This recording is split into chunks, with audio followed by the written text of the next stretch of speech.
पिछले कुछ सालों में यहाँ दुनिया भर के पर्यटकों की संख्या लगातार बढ़ती जा रही है, जिसके पीछे की वजह है इसकी प्राकृतिक सुंदरता, ऐतिहासिक इमारतें, लोगों का शांत और दोस्ताना स्वभाव। ये है नीदरलैंड।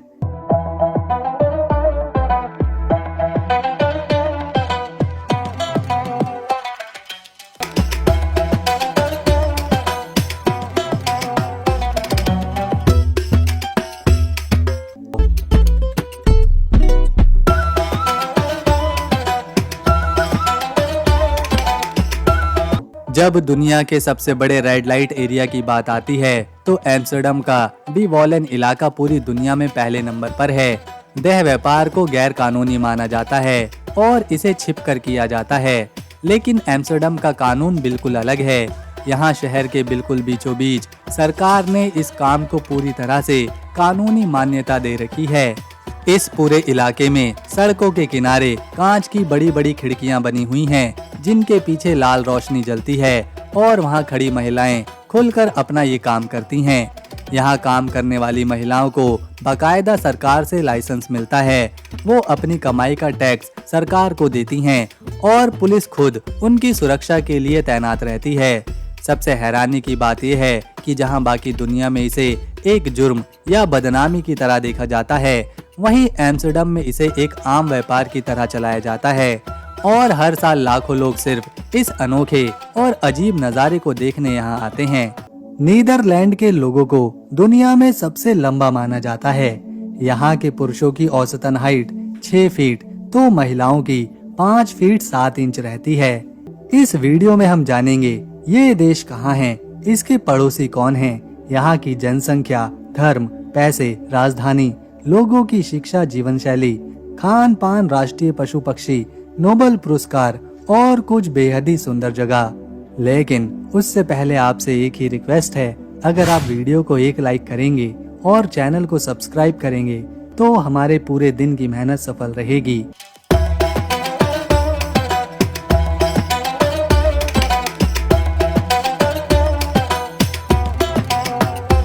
नीदरलैंड उत्तर पश्चिम यूरोप में बसा एक छोटा सा लेकिन बहुत ही खूबसूरत देश है। नीदरलैंड का मतलब होता है निचला देश, क्योंकि इसका बड़ा हिस्सा समंदर तल के नीचे है। इसके पड़ोसी देशों में जर्मनी है, बेल्जियम है और एक हिस्सा उत्तरी सागर की लहरों को छूता है।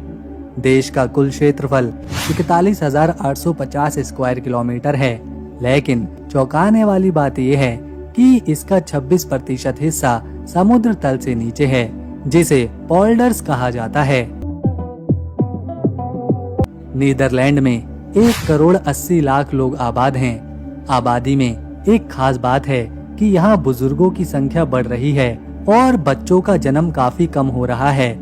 ये दुनिया के सबसे बड़े नास्तिक आबादी वाले देशों में गिना जाता है, क्योंकि यहाँ के 55% लोग किसी भी धर्म को नहीं मानते, 34% में ईसाई हैं, 6% में इस्लाम के मानने वाले हैं, जबकि 5% में हिंदू, बौद्ध, सिख और दूसरे धर्म के लोग यहाँ पर रहते हैं। यहाँ के लोग कारमेल से भरे पतले वेफर्स, कॉफी पीते हुए साथ में खाना पसंद करते हैं। इसके अलावा कच्ची मछली, जिसे प्याज और अचार के साथ खाया जाता है, इसे ये लोग हॉलैंड न्यू कहते हैं। यहाँ की गौडा और एडम पनीर दुनिया भर में मशहूर है। डच लोग हर साल 14 किलो पनीर खा जाते हैं। साथ ही इन्हें मसले हुए आलू और सब्जियां भी खाना बहुत पसंद है। दोस्तों, जब आप एम्स्टर्डम की सड़कों पर चलेंगे तो आपको खिलौने जैसी दिखने वाली बहुत ही छोटी कारें दौड़ती हुई दिखाई देंगी, जिन्हें कांता या माइक्रो कार कहा जाता है। इन कारों को देखकर सबसे बड़ी हैरानी की बात ये होती है कि जब आप इन्हें सड़क पर नहीं बल्कि पैदल चलने वाले रास्तों और साइकिल ट्रैक पर फर्राटे भरते हुए देखते हैं। इसके पीछे यहाँ का एक बेहद अनोखा कानून है। दरअसल ये कारें खासतौर पर दिव्यांग लोगों के लिए बनाई गई थी, ताकि वो आसानी से शहर में घूम सकें। कानून के मुताबिक इन कारों को चलाने के लिए किसी ड्राइविंग लाइसेंस की जरूरत नहीं पड़ती और इन्हें शहर में कहीं भी, यहाँ तक कि फुटपाथ पर भी मुफ्त में पार्क किया जा सकता है। आज के समय में इस ढीले कानून का फायदा उठाकर शहर के कई अमीर और आम युवा भी इन छोटी कारों को खरीद रहे हैं, ताकि उन्हें भारी भरकम कार टैक्स न देना पड़े, ड्राइविंग टेस्ट न पार करना पड़े और वो ट्रैफिक जाम से बचकर फुटपाथ से ही अपनी गाड़ी निकाल सकें। नीदरलैंड में आपको एक और खास चीज देखने को मिलेगी, जो है यहाँ का सोलर रोड। ये सड़क बिजली पैदा करती है। ये दुनिया का पहला सोलर रोड है जिससे बिजली बनाई जाती है। इस सड़क पर सिर्फ साइकिल ही चलाई जाती हैं। ये है देश की राजधानी, इसका दिल, सबसे बड़ा शहर एम्स्टर्डम। जेल तो बनाई गई हैं, पर इन जेलों में कैदी ढूंढने से भी नहीं मिलते। साल 2013 की बात है जब नीदरलैंड की 8 जेलों को बंद कर दिया गया था, क्योंकि उनमें रखने के लिए कैदी ही नहीं बचे थे। इस देश का कानून सख्त है, जिस वजह से लोग क्राइम कम ही करते हैं। इसके अलावा जो कुछ कैदी हैं भी उन्हें सीधा जेल में नहीं डाल दिया जाता, बल्कि उन्हें सुधारने के लिए सुधार गृहों में भेजा जाता है, जहां उन्हें एक अच्छे नागरिक बनने और क्राइम से दूर रहने के लिए प्रेरित किया जाता है। इसी वजह से आज नीदरलैंड दुनिया के सबसे सुरक्षित देशों में से एक है।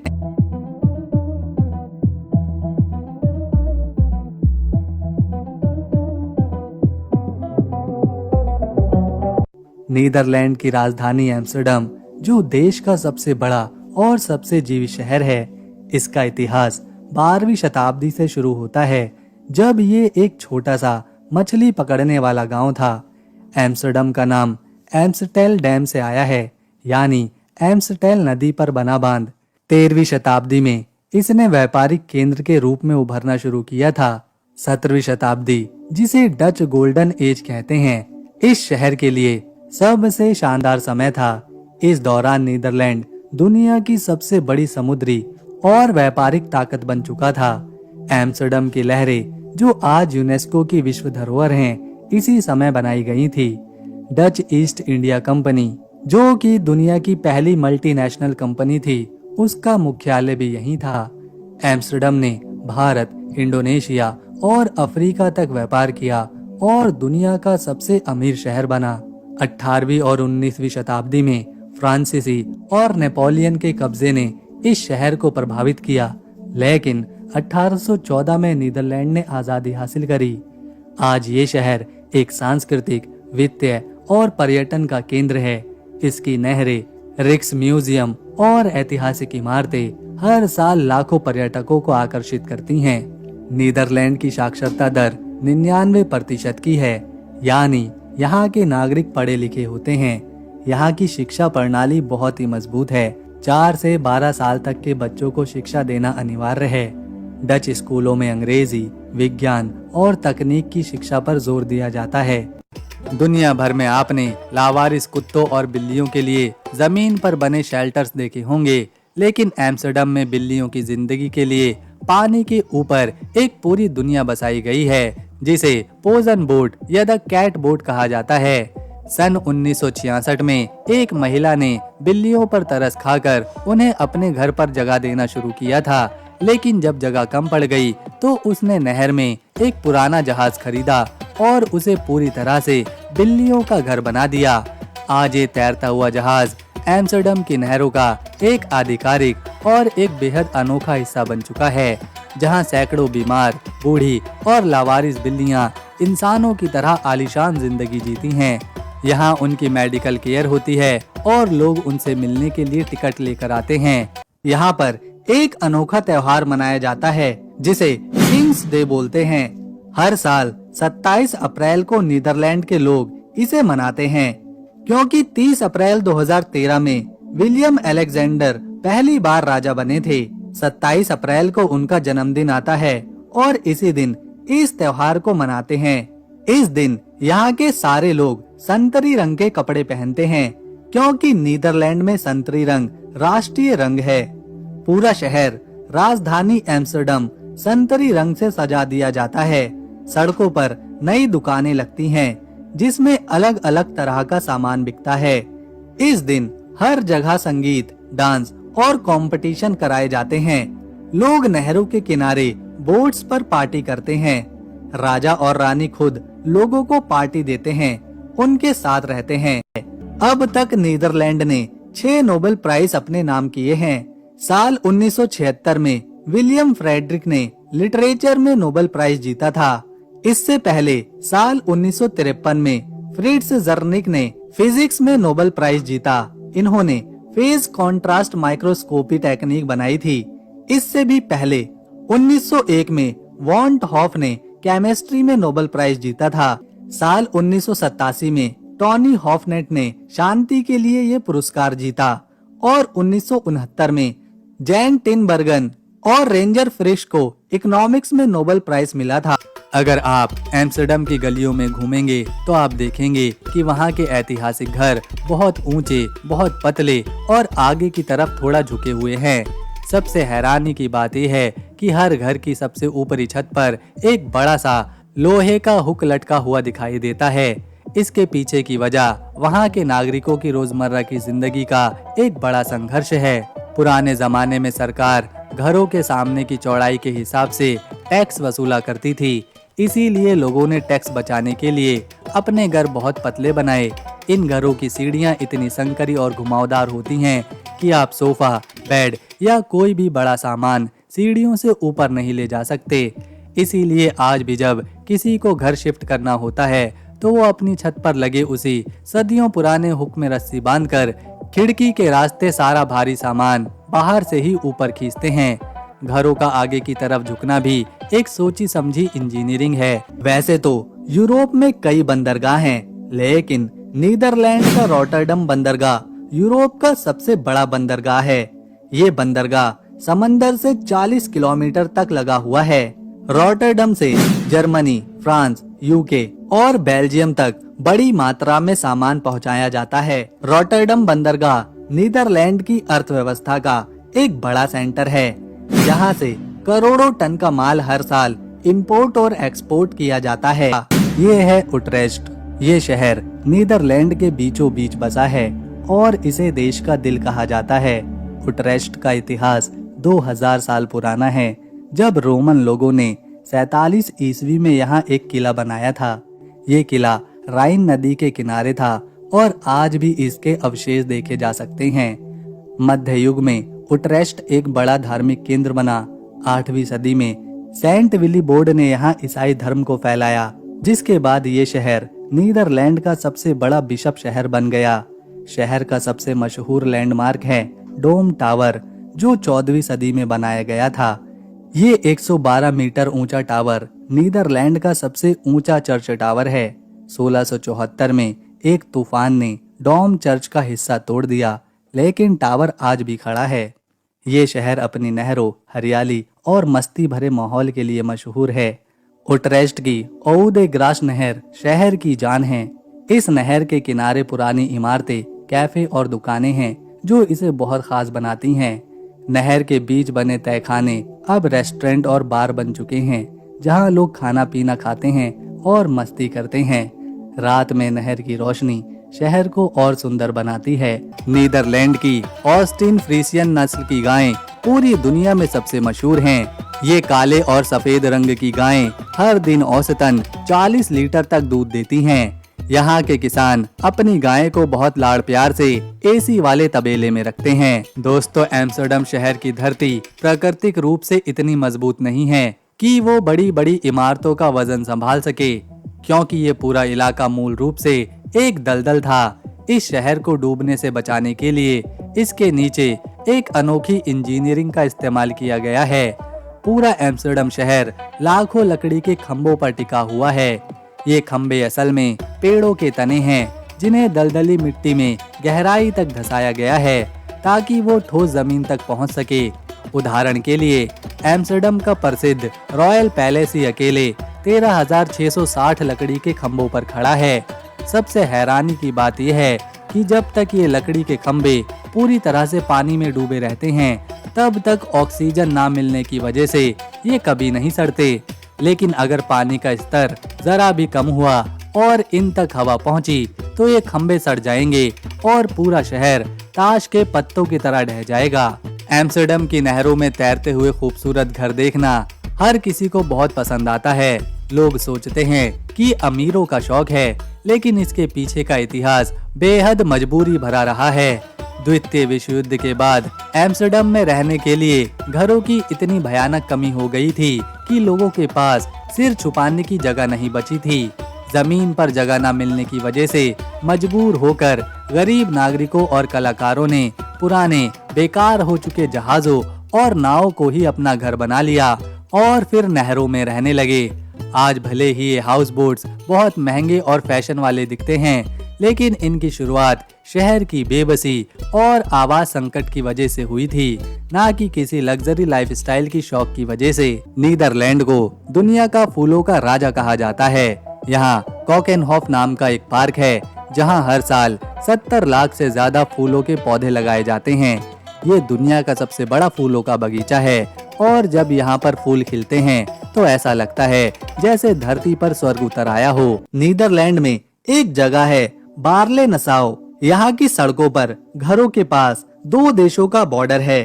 ये कोई दीवार नहीं है, कोई फेंस नहीं है, बल्कि सड़क पर एक ब्लैक पट्टी बनाई गई है जिस पर क्रॉस के निशान हैं। ये कुछ और नहीं बल्कि दो देशों के बीच का बॉर्डर है।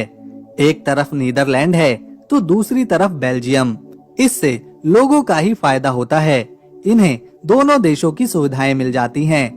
एक तरफ आपको नीदरलैंड का झंडा लगा मिलेगा तो दूसरी तरफ बेल्जियम का। कई बार तो ये बॉर्डर लोगों के घरों के बीच से गुजरता है, जिससे उस घर का आधा हिस्सा नीदरलैंड में तो आधा हिस्सा बेल्जियम में आता है। एक कदम इस लाइन से पार रखा तो अलग देश, दूसरा कदम लाइन के उस पार रखा तो एक अलग देश। ऐसा बहुत ही कम देखने को मिलता है। कुछ सेकंड में आप एक देश से दूसरे देश में जा सकते हैं, बस एक कदम बढ़ाने की जरूरत है। ये जगह टूरिस्टों के लिए काफी आकर्षण का केंद्र रहती है। लोग आते हैं और एक ही देश में रहकर दो देशों का मजा उठाते हैं। जब आप एम्स्टर्डम की खूबसूरत नहरों को देखते हैं तो आपको केवल उनका शांत पानी नजर आता है, लेकिन सच ये है कि इन नहरों के नीचे हजारों साइकिलों का एक विशाल कब्रिस्तान छिपा हुआ है। हर साल एम्स्टर्डम की नहरों में से लगभग 20,000 साइकिलें निकाली जाती हैं। स्थानीय लोग और पर्यटक अक्सर शराब के नशे में, गुस्से में या फिर गलती या फिर मजे से साइकिलों को नहर में फेंक देते हैं। हालत ये है कि नगर निगम को एक विशेष नाव लगानी पड़ती है, जिसके आगे एक बड़ी सी क्रेन लगी होती है, जो दिन रात नहरों के तलवे को कुरोच कर इन साइकिलों को बाहर निकालने का काम करती है। अगर आप आज एम्स्टर्डम की किसी नहर के किनारे खड़े हैं तो इस बात की पूरी गारंटी है कि आपके ठीक सामने पानी के नीचे कई साइकिलें जंग खा रही होंगी। ये है द हैग। ये शहर नीदरलैंड की सरकारी राजधानी है, जहां सरकार, संसद और राजा का ऑफिस है। द हैग में छोटी छोटी नहरें हैं जो बहुत शांत और सुंदर लगती हैं। शहर में हरे भरे पार्क भी हैं, जैसे हाक्से बोस और क्लिंगडन गार्डन। क्लिंगडन गार्डन का जापानी गार्डन, जो 1910 में बना, अपनी शांति और खूबसूरती के लिए जाना जाता है। द हैग कला के शौकीनों के लिए भी खास है। द हैग की सड़कों पर साइकिलों का राज है, जो डच लोगों की जिंदगी का हिस्सा है। शहर में शांति पैलेस बहुत खास है, जो 1913 में बना और आज भी शांति की मिसाल है। आज द हैग को शांति की राजधानी कहते हैं। ये शहर समुद्र, हरियाली और संस्कृति का शानदार मिश्रण है। द हैग का स्केवेनिंगन बीच बहुत ही मशहूर है। गर्मियों में लोग यहाँ समुद्र, रेत और धूप का मजा लेने आते हैं। बीच पर एक बड़ा पियर और फेरिस व्हील है, जो शहर को और मजेदार बनाता है। दोस्तों, हम में से ज्यादातर लोगों की आदत होती है कि जब मन किया घर का कचरा बाहर डस्टबिन में डाल दिया, लेकिन एम्स्टर्डम में रहने वाले लोगों की जिंदगी इस मामले में बेहद सख्त है। यहाँ आप अपनी मर्जी से कभी भी कचरा घर से बाहर नहीं फेंक सकते।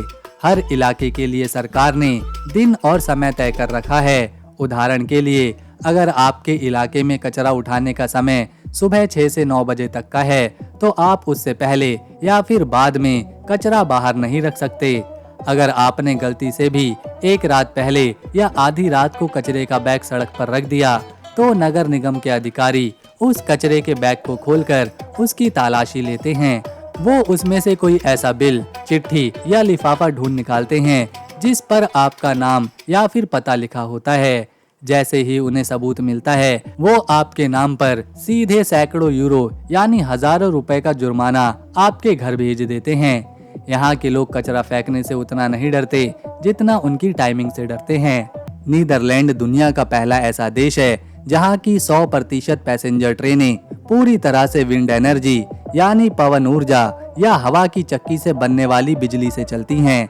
दुनिया का सबसे पुराना स्टॉक एक्सचेंज जो कि एम्स्टर्डम स्टॉक एक्सचेंज है, वो 1602 में शुरू हुआ था, जो दुनिया का पहला स्टॉक मार्केट था।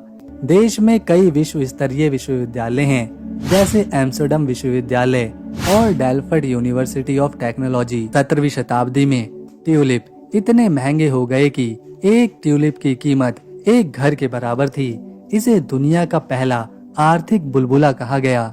नीदरलैंड एरिया में भले ही छोटा है, लेकिन ये दुनिया का दूसरा सबसे बड़ा खाद का निर्यातक है।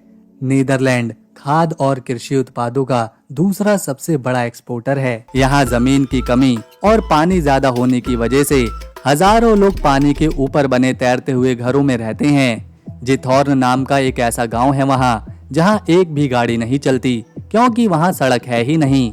पूरे गांव में सिर्फ पानी की नहरें हैं और लोग एक दूसरे के घर जाने के लिए नाव का इस्तेमाल करते हैं। आज जिनके बिना हमारा फोन बेकार है, यानी वाईफाई और ब्लूटूथ, इन दोनों महान तकनीकों का आविष्कार नीदरलैंड के वैज्ञानिकों ने ही किया था। विक हाइजेक को वाईफाई का पिता कहा जाता है। ये दोनों ही नीदरलैंड के रहने वाले थे।